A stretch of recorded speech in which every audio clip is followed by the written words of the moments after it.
ओम नमः शिवाय, जय महाकाल। आप सबको पता है कि सावन का बहुत पवित्र महीना चल रहा है और मेरे बहुत सारे भाई बहन मुझे बहुत मैसेजेस करते हैं, भैया हमारे लाइफ में बहुत ज़्यादा प्रॉब्लम चल रही है, उसका कोई सोल्यूशन बता दीजिए, क्या हम करें जिससे हमारा लाइफ जो है, हमारा जीवन जो है बहुत अच्छा चले और हमारे जीवन से सारी तकलीफ़ें दूर हो जाएँ। ठीक है, तो पूज्य गुरु जी की कथा से सुन के बहुत अच्छे से आपको बताऊँगा।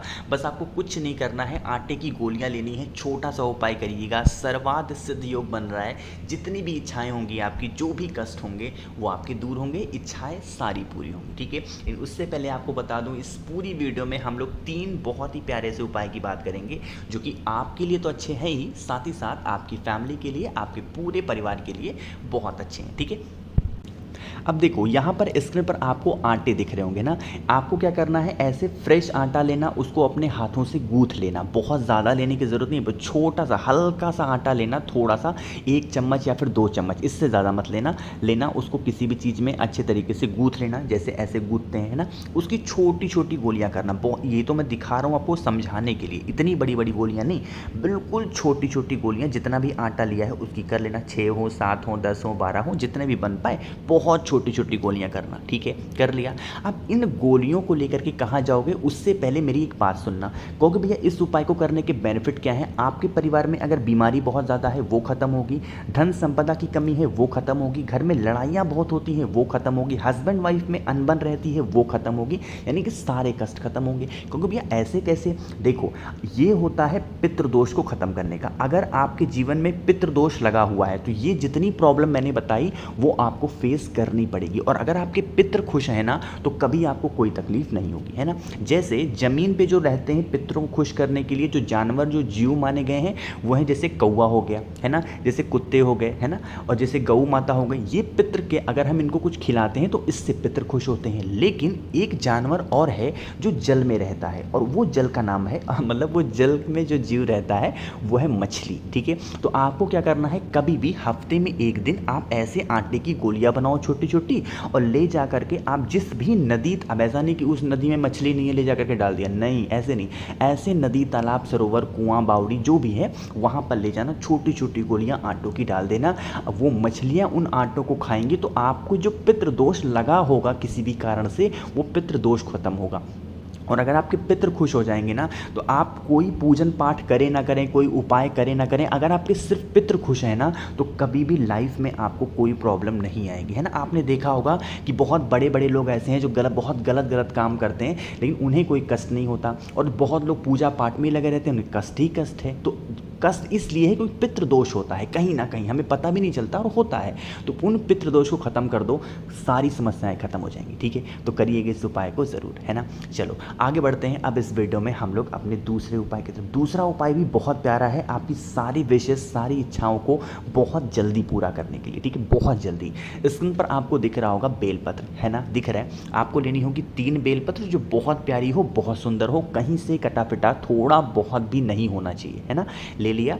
साथ ही साथ आपको लेना होगा 1 तांबे का लोटा, और जल कहाँ से भरना है, अब तो आपको याद हो गया होगा कहाँ से, अपने घर से ना।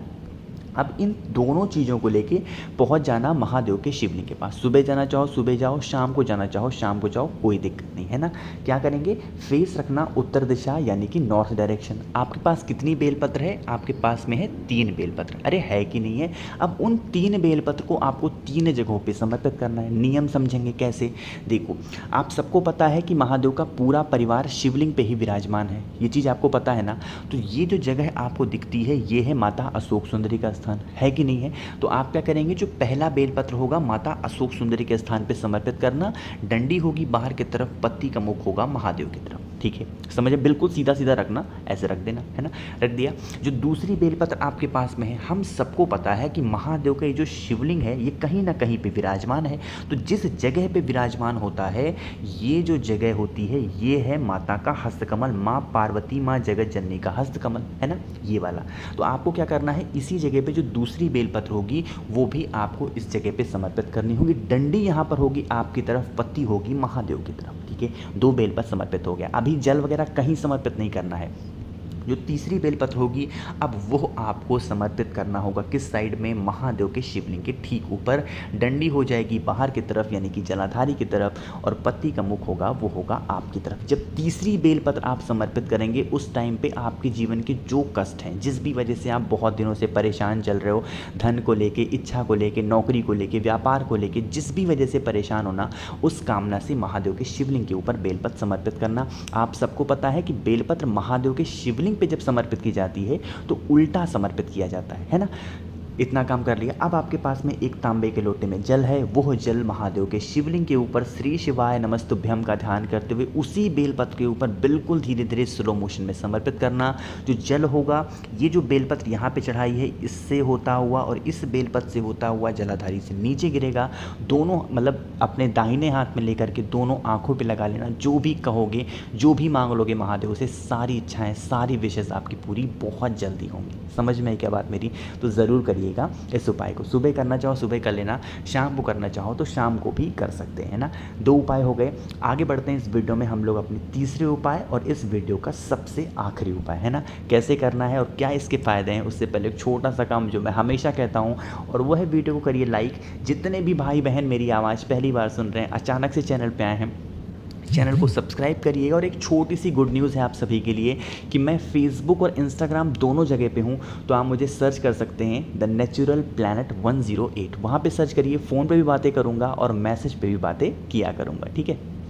सबसे पहले समझते हैं इस उपाय के बेनिफिट क्या है, फ़ायदे क्या हैं। अगर आपको कोई भी दवा ना, कोई भी मेडिसिन ना, वो असर नहीं कर रही है, खाते हो कुछ दिन सही रहता है फिर गड़बड़ होती है, कुछ दिन सही रहता है फिर गड़बड़ होती है, सारे पैसे डॉक्टर के पास जा रहे हैं ना, तो इस उपाय को करना कल से ही स्टार्ट कर दो, ठीक है। क्या करना होगा, स्क्रीन पर आपको दिख रहा है चावल, है ना, बहुत ज़्यादा नहीं लेना है, मात्र 2 चावल के दाने, बिल्कुल खड़े खड़े खंडित चावल नहीं होने चाहिए, ठीक है। ले लिया, आगे बढ़ें। फिर हमें लेना होगा इस तरीके से तांबे का लोटा। तांबे के लोटे में जल कहाँ से भरोगे, और वो भरना होगा आपको अपने घर से, ठीक है। जल भर लिया।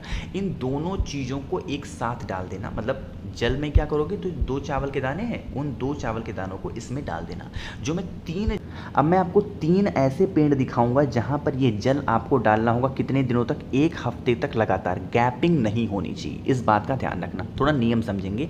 जो जल में आपने डाल रखा है 2 चावल के दाने, उसका थोड़ा सा जल, सबसे पहले क्रम समझना, सबसे पहले बेल पेड़ के नीचे थोड़ा सा जल चढ़ाओगे, श्री शिवाय नमस्तुभ्यम का ध्यान करना। पूरा जल नहीं, बहुत थोड़ा सा चढ़ा देना। चढ़ा दिया, उसके बाद दूसरे नंबर पे नंबर लगेगा आपका पीपल के पेड़ का, ठीक है। तो पीपल के पेड़ पर भी थोड़ा सा जल समर्पित करना, श्री शिवाय नमस्तुभ्यम का ध्यान करते हुए, ठीक है। बाकी का जो भी बचा हुआ जल आपके कलश में है, आपके पास यहाँ पर 2 ऑप्शन होते हैं। पहला ऑप्शन तो ये है कि आपके घर में अगर शमी का पेड़ है या फिर आपके घर के आसपास शमी का पेड़ है तो वहाँ पर चढ़ा देना। अगर शमी का पेड़ नहीं है तो आंवले का पेड़ होगा, तो दूसरे ऑप्शन में आंवले का, या तो आप शमी के पेड़ में या तो आप आंवले के पेड़ में उस बचे हुए जल को समर्पित करना। क्योंकि भी कितने दिनों तक करना है, तो ये आपको पूरे हफ्ते करना है। थोड़ा नियम समझेंगे। जैसे मान लीजिए कल है गुरुवार का दिन, तो आपने गुरुवार को किया, ठीक है। फिर कब किया आपने शुक्रवार को किया, फिर आपने शनिवार को किया। लेकिन जो रविवार का दिन होता है उस दिन तो पीपल पेड़ पे पूजा नहीं करनी चाहिए, तो रविवार का जो दिन होगा वो स्किप कर देना, छोड़ देना, ठीक है। छोड़ने के बाद फिर क्या करोगे, सोमवार को करना, मंगलवार को करना, बुधवार को फिर से कर लेना, और इस तरीके से आपको 6 दिनों तक इस उपाय को करना है लगातार। रविवार अगर बीच में आ जाता है तो वो छोड़ देंगे। अगर आपको ऐसा लगे नहीं, आपको ऐसा चाहिए कि नहीं मुझे लगातार करना है, तो आप मंडे से स्टार्ट कर देना, ठीक है। लेकिन 6 दिनों तक करके देख लेना, आपकी जो भी बीमारियां होंगी ना वो धीरे धीरे करके ख़त्म होगी। थोड़ा क्रम समझिएगा, पहले बेल का पेड़, फिर पीपल का पेड़, उसके बाद शमी या फिर आंवले का पेड़, ठीक है। तो इस उपाय को करिएगा, जो भी बीमारियां होंगी वो धीरे धीरे ख़त्म ज़रूर होंगी। कोशिश की अच्छा समझाने की। वीडियो पसंद आई हो तो लाइक करिएगा। कुछ पूछना हो, नहीं समझ में आया, नीचे कमेंट में पूछें। और जितने भी भाई बहन मेरी आवाज़ पहली बार सुन रहे हैं, चैनल को सब्सक्राइब करेंगे। ओम नमः शिवाय, जय महाकाल।